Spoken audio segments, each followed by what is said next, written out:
తిరిగి స్వాగతం మాధవ్ గారు.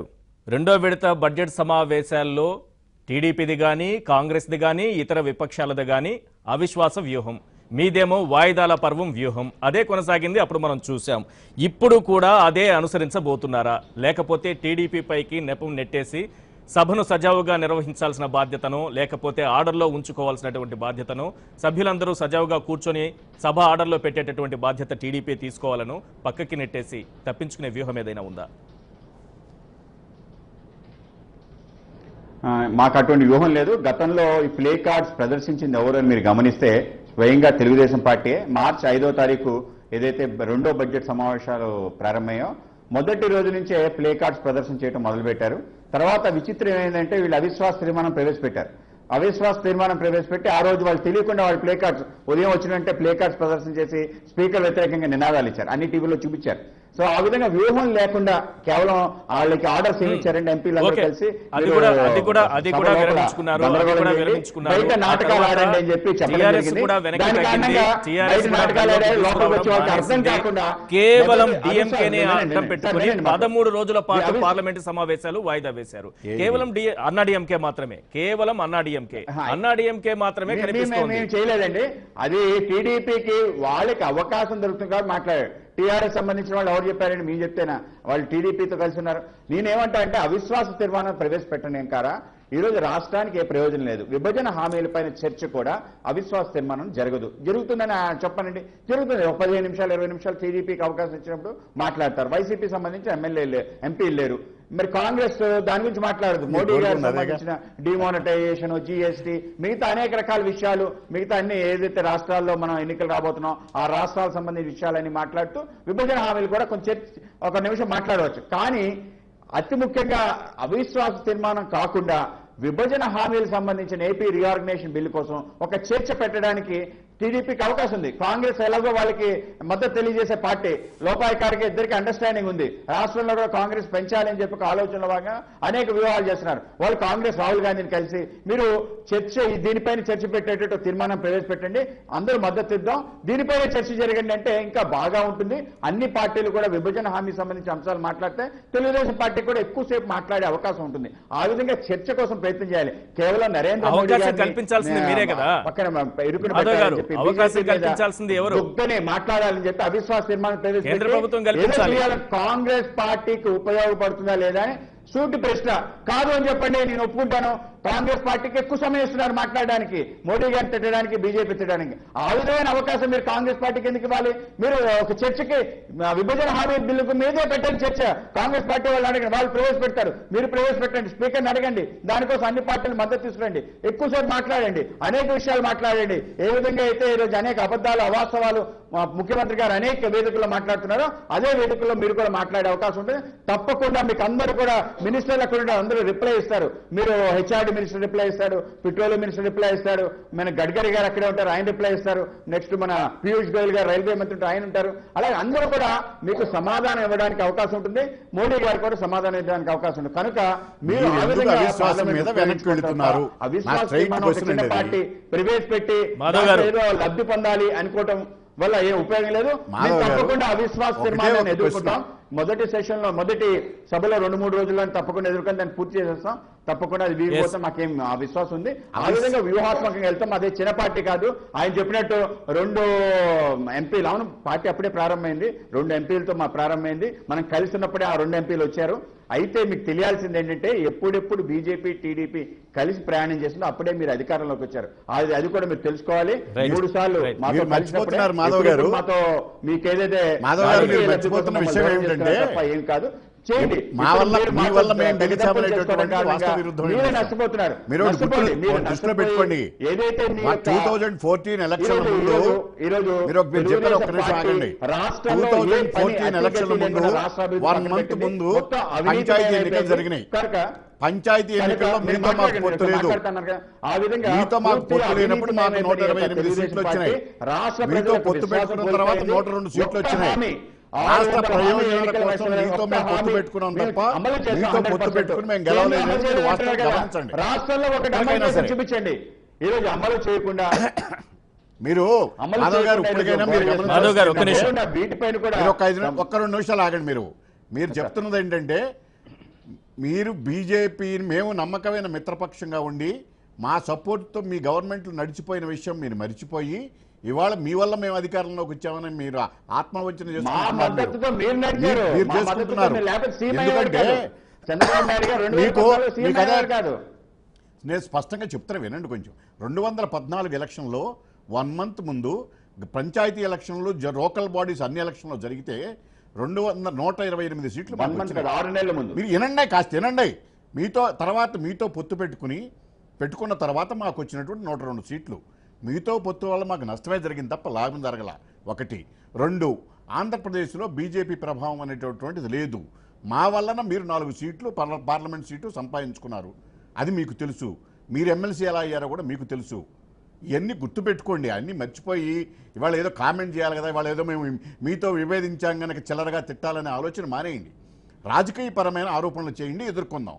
వ్యక్తిగతమైన ఆరోపణలు చంద్రబాబు అట్లా చెప్తున్నాడు ఇట్లా చెప్తున్నాడు అన్ని మేము చేయగలం. అన్ని వ్యక్తిగతమైన ఆరోపణలు అనవసరం. సభలో అవిశ్వాస తీర్మానం పెట్టడానికి మేము పెట్టాము. మీరు చర్చకు సిద్ధంగా ఉన్నారా లేరా, అది ఒక్కటే ప్రశ్న. మీరు మాకు అది పెట్టండి ఇది పెట్టండి అంటే మీ పార్టీ వ్యూహాలు మీకుంటాయి, మా పార్టీ వ్యూహాలు మాకుంటాయి. మీకు ఇక్కడ మాకు కావాల్సినటువంటి రాష్ట్ర ప్రయోజనాలను దృష్టిలో పెట్టుకుని మేము పెట్టాము. మీరు ఒకవేళ మేము సభకు విరుద్ధంగా వ్యవహరిస్తే మీరు చర్య తీసుకునే అధికారం స్పీకర్కు ఉంది. 18 రోజులు ఎందుకు వ్యవహరిస్తారండి మీరు? అందుకని సభా సంప్రదాయాలను మీకు తెలియని వాడి కాదు మీరు కూడా తెలుసు. కానీ మిమ్మల్ని మీరు మభ్యపెట్టుకోమాకండి. రైట్. టీఆర్ఎస్ ఎంపీ బాలకృష్ణ గారు మనకు ఫోన్ లైన్ లో అందుబాటులో ఉన్నారు. సుమన్ గారు ఒక్క నిమిషం వస్తాను. మాధవ్ గారు మళ్ళీ మీకు అవకాశం ఇస్తాను. ఒక్క నిమిషం. ఇందాక 2 సీట్లు కలిగిన పార్టీ మా కారణంగానే వాజ్పేయి గారు గవర్నమెంట్ ఉందన్నారా?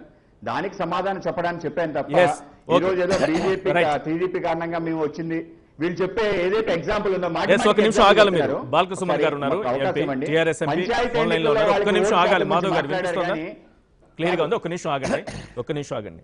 సుమన్ గారు, టీడీపీ ఎంపీలు విపక్షాల మద్దతు కూడగట్టే ప్రయత్నం చేస్తున్నారు అవిశ్వాస తీర్మానం పెట్టడానికి కేంద్రం పైన.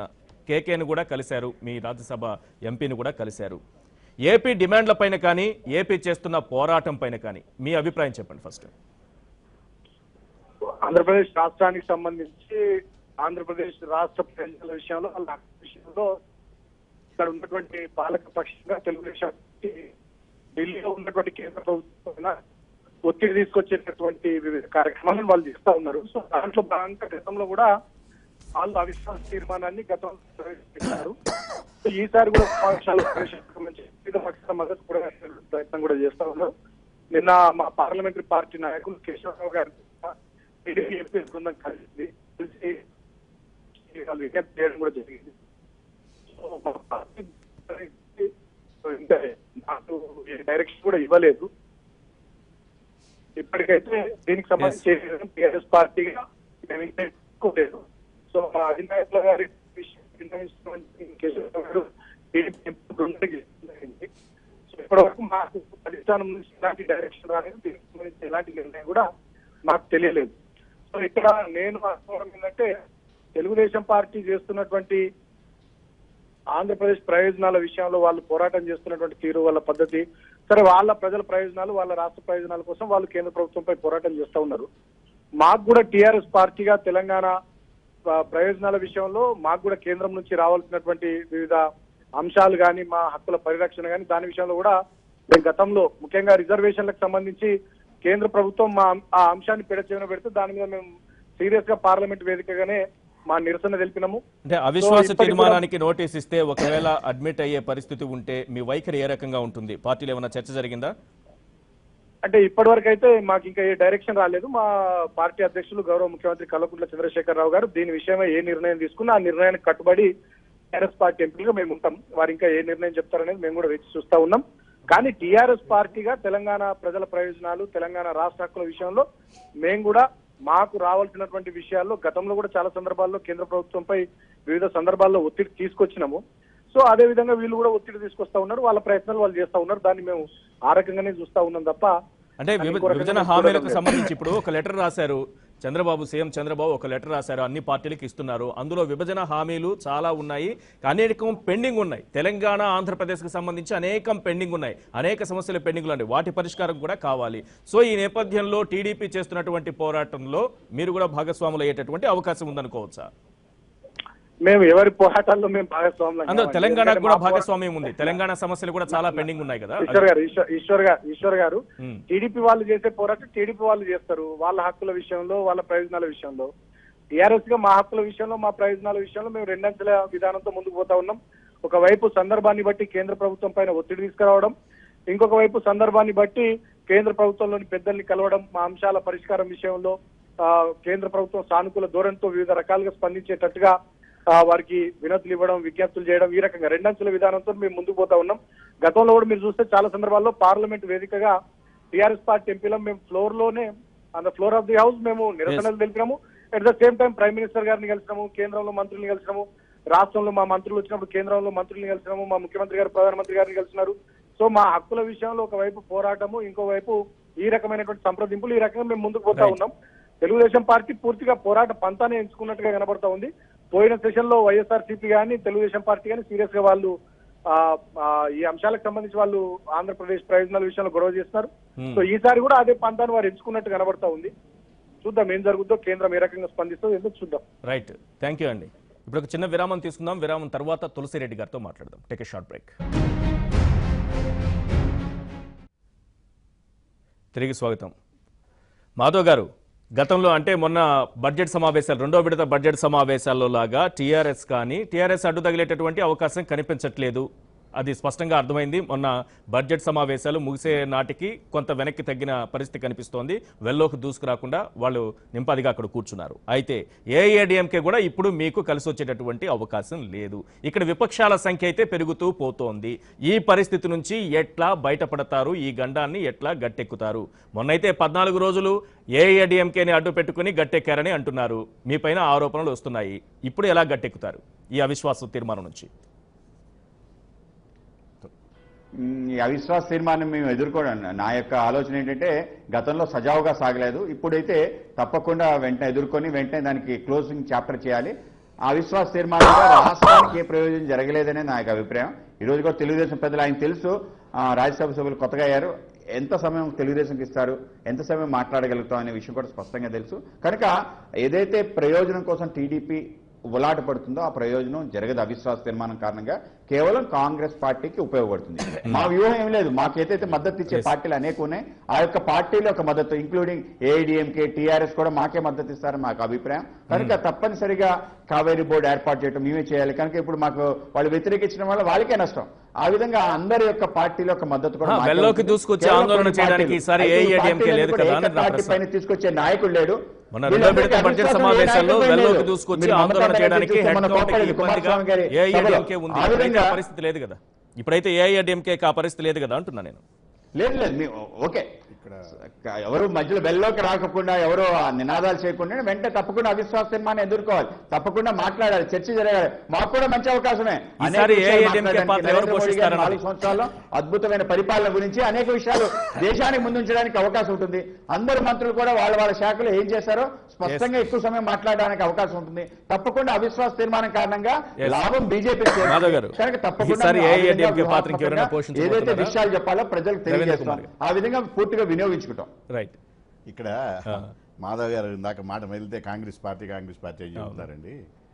అసలు కాంగ్రెస్ పార్టీతో లింక్ పెట్టుకుంటాం లేదు, అసలు ఆ చర్చ అది అప్రస్తుతం. ఎందుకంటే కాంగ్రెస్ పార్టీ మే లోపాయికారి ఒప్పందం తర్వాత పక్కన పెట్టి వాళ్ళు వైఎస్ఆర్సీపీతో పెట్టుకున్నట్టు డైరెక్ట్ గా పెట్టుకున్న సందర్భాలు, వాళ్ళ సభలో ఏంటంటే మమ్మల్ని కూడా వాళ్ళ ట్రాప్లోకి లాగాలని ఒక ప్రయత్నం చేశారు. ఏంటి మేము రాజీనామా చేస్తాం, మీరు కూడా మోడీ ఒక్క నిమిషం మాధవ్ గారు ఒక్క నిమిషం ఆగండి, తెలుగుదేశం సంకీర్ణ ప్రభుత్వం నడుస్తుంది. మీరు ఒక్క నిమిషం ఆగండి మాధవ్ గారు, ఇద్దరు కలిసి ప్రయాణం మీరు చెప్పారు కదా నన్ను చెప్పనివ్వండి, మీరు ఆగండి కొంచెం. 3 ఎంపీలు ఎవరు మీరు నన్ను చెప్పనిస్తారా లేదా? మీరే కలిసి ప్రయాణం చేస్తున్నారని చెప్తున్నాను. అదే నేను చెప్తున్నాను, చెప్పనివ్వండి. మరి మీరు చెప్పారు కదా ప్రయాణం చేస్తున్నారని చెప్తున్నాను, మీరు ఆగండి కాసేపు. ఆయన చెప్తున్నది ఎట్లా ఉందండి, ఇందాక మీకు చెప్పాను దొంగ అన్నట్టుగా. ఆయన ఏంటంటే వైఎస్ఆర్సీపీ వాళ్ళు కలిసి చేస్తున్నటువంటి కుట్రలు కుతంత్రాలన్నీ ప్రజలకు ఈ రోజున ఎక్స్పోజ్ అయిపోయినాయి.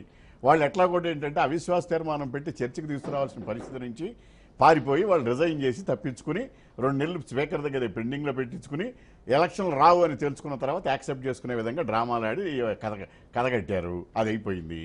తర్వాత అనేక విధాలుగా వాళ్ళను సపోర్ట్ చేసేటటువంటి విషయం ప్రతి క్రూషియల్ ఇష్యూలోనూ కూడా సందర్భం వచ్చినప్పుడల్లా వాళ్ళు బీజేపీని, మోడీ గారిని సమర్థిస్తున్నారు.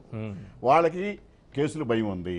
వీళ్ళకి ఆంధ్రప్రదేశ్లో చంద్రబాబు నాయుడు కేంద్రం ప్రభుత్వం మీద పోరాటం చేసేటువంటి నాయకుడే చంద్రబాబు నాయుడు. చంద్రబాబు నాయుడు దెబ్బతీయాలి. కనుక మేము ఏం చేయాలంటే ఇక్కడ వైఎస్ఆర్సీపీతో మేము పొత్తు పెట్టుకోవాలి. అందుకని వైఎస్ఆర్సీపీ వాళ్ళ దానిలో డ్రామా ఆడిచ్చారు. ఏంటంటే తెలుగుదేశం ఎంపీలు రాజీనామా చేయాలని. రాజీనామా చేస్తే ఏం జరుగుతుంది? వాళ్ళు చేశారు, ఏం చేస్తున్నారు? ప్రశ్నించే అవకాశం లేకుండా ఇంట్లో కూర్చున్నారు, ఎవరు బయటికి రావట్లా. మేము మళ్ళీ ఈ రోజు మొదలెట్టిందంటే సభ ప్రారంభం కాకమునిపై అందరినీ కూడా సమర్పించి అందరి దగ్గరికి మా సమస్యలను వాళ్ళ దృష్టికి తీసుకువెళ్ళి ఏమన్నా ఆంధ్రప్రదేశ్ ప్రజలకు ఇంత నష్టం జరుగుతుంది, కేంద్ర ప్రభుత్వం దీనిలో మొండి వైఖరి వ్యవహరిస్తుంది. మీరంటే ఇందాక తులసిరెడ్డి గారు చెప్పినట్టంటే మోడీ గారు చేయదలుచుకుంటే ఆంధ్రప్రదేశ్కి 5 నిమిషాలండి సమస్య.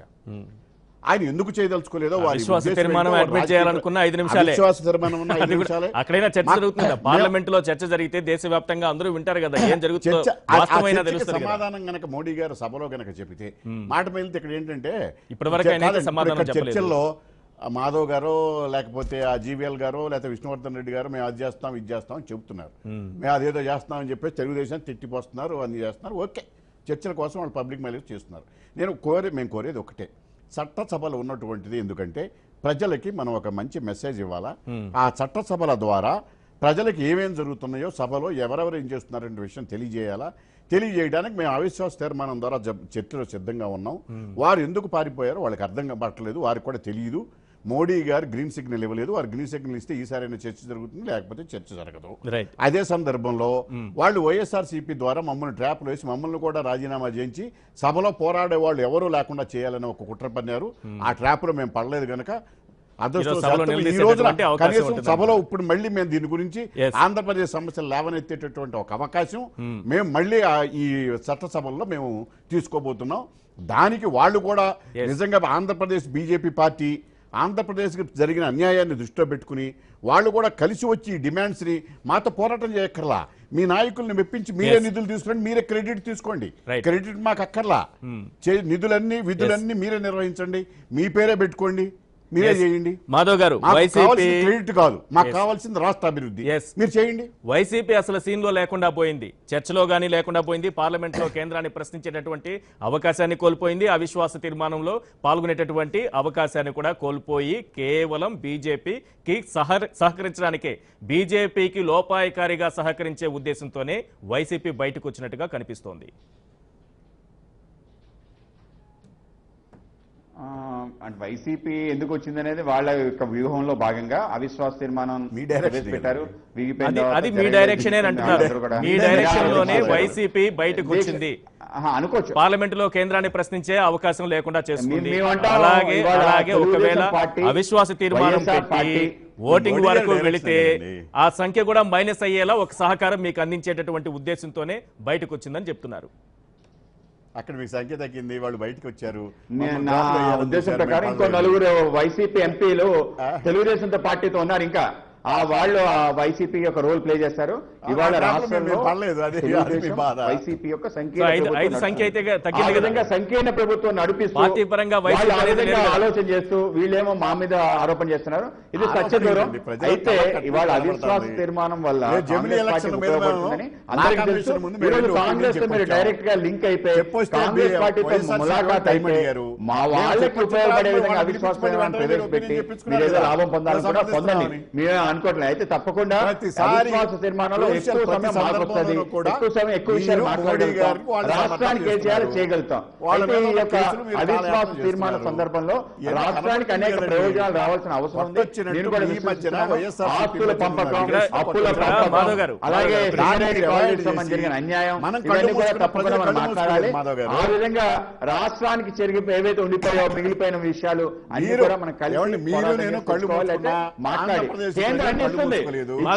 సూటి ప్రశ్న విషయం ఇద్దరి చెప్పండి. మధ్యన జరిగేటటువంటి మాధవ్ గారు, clear సూటిగా గా అడుగుతున్నా, సూటిగా అడుగుతున్నా. మనం ఆత్మవంచన చేసుకోవడం మంచిది కాదు. అందరి మధ్యలో ఇది కాలేదని చెప్పండి, మాట్లాడి చేయడానికి సిద్ధంగా ఉన్నారు. మన గడ్కరీ గారు వచ్చారు, మనం మాట్లాడారు ఎందుకు డెవలప్మెంట్ అభివృద్ధి కోసం ఈ రాజకీయాలు చేస్తారు, మీకు కావాల్సింది చెప్పండి, కావాల్సింది అనేక రకాల రోడ్లు ఎన్ని రోడ్లు ఇచ్చారంటే సుమారు 3,60,000 కోట్ల రూపాయలు మాట్లాడాలి కదా. అనేక ప్రాజెక్ట్స్ మీరు ఇప్పుడు చెప్పేదంతా సభలో మీ మంత్రులతో పోలవరం సంబంధించి అన్ని అంశాలకి నేను రెడీ అన్నాడు. మీరు ఆంధ్రప్రదేశ్ రైట్, మాధవ్ గారు, మాధవ్ గారు, మంత్రులతో చెప్పించండి. Yes, మాధవ్ గారు. సంబంధించి అన్ని అంశాలు మీరు అది చెప్పించకుండా మాధవ్ గారు వినిపిస్తోందా? డైరెక్ట్ గా ఒకటే క్వశ్చన్ డైరెక్ట్ గా ఇటువంటి కీలక సమయంలో వైఎస్ఆర్సీపీ ప్రాతినిధ్యం లేకుండా చేసుకుని బీజేపీకి ఇటు కేంద్రాన్ని ప్రశ్నించే అవకాశం లేకుండా చేసుకుని, ఒకవేళ అవిశ్వాసం తీర్మానం పెట్టేటటువంటి అవకాశం లేకుండా చేసుకుని, ఒకవేళ అవిశ్వాసం అడ్మిట్ అయ్యి చర్చ జరిగినా, చర్చలో పాల్గొనకపోయినా, ఆ తర్వాత ఓటింగ్ జరిగినా మైనస్ అయ్యే విధంగా సంఖ్య ఒక ప్లాన్ ప్రకారం బయటకు వచ్చింది కాబట్టే దానికి మీరు ఆఫర్ ఇచ్చారా? ఎన్డీఏలో చేరితే బాగుంటుందని, బీజేపీతో చేతులు కలిపితే బాగుంటుందని రామదాస్ గారు ఆఫర్ ఇచ్చింది ఇందుకేనా? వాళ్ళ మంత్రి గారు డైరెక్ట్ గా అందుకే అడుగుతున్నా. చంద్రబాబు నాయుడు గారు రాష్ట్రంలో వాళ్ళ అడిగారు లోక్సభ ఎంపీలను వాళ్ళు తీసుకోవడం పార్లమెంట్ లో ప్రాతినిధ్యం లేకుండా చేసుకున్నటువంటి ఎమ్మెల్యేలు వైసీపీకి ఎందుకు ఆఫర్ ఇచ్చారు? కొనుక్కోవడంతో పాటు బీజేపీకి కేంద్రానికి సహకరించింది, Indirect గా సహకరిస్తోంది. రాజ్యాంగాన్ని కూని చేసిన తీరు మనకి రాష్ట్రంలో కనిపిస్తుంది. నేనైతే సభలో ఆ యొక్క నలుగురు ఎంపీలు కూడా వెంటనే వాళ్ళని రద్దు చేయాలి, సభ్యత్వం అది లేదు. బాగుంటుందని నా యొక్క కోరిక. వైఎస్ఆర్సీపీతో ఒక పక్క, కాంగ్రెస్ తో ఒక పక్క, ములాఖాత్ రాజీనామా చేయడం మీకు ఎగ్జాంపుల్ చెప్తా. నందమూరి హరికృష్ణ గారు సమైక్యవాదం కోసం పోరాడిన తర్వాత ఆయన ఇదిగో నాకు ఎటువంటి రాజీ లేదు, నేను ఇప్పుడు రాజీనామా చేస్తున్నానన్నారు. స్పీకర్ పిలిచి అడిగారు, వెంటనే అవును నేనే చేశానని చెప్పాడు. వెంటనే యాక్సెప్ట్ చేశారు. అదేది ఒక కాజు కోసం, ప్రత్యేక హోదా కోసం పిలిచారు, స్పీకర్ గారు పిలిచారు. పిలిచి మేము దీనికోసం చేశామని చెప్పారు. ఎందుకు ఆమోదించలా? 2 నెలలు ఎందుకు చేశారు? 2 నెలల తర్వాత వాళ్ళకి సంబంధం చేసి పిలిచి కాలం లేదు, ఎటు తిరిగి ఎన్నికలు రావని తెలిసిన తర్వాత మీరిద్దరు కుమ్ముక్కయ్యి ఇట్లా ఎందుకని ఇంటి డ్రామాలు? ప్రజల్లో ఎంతకాలం ఈ రాజకీయాలతో మనం ఆడుకుంటామండి? ఆంధ్రప్రదేశ్ ప్రజల జీవితాలతో ఆడుకుంటాం. రాష్ట్ర ప్రయోజనాలు ముఖ్యమండి.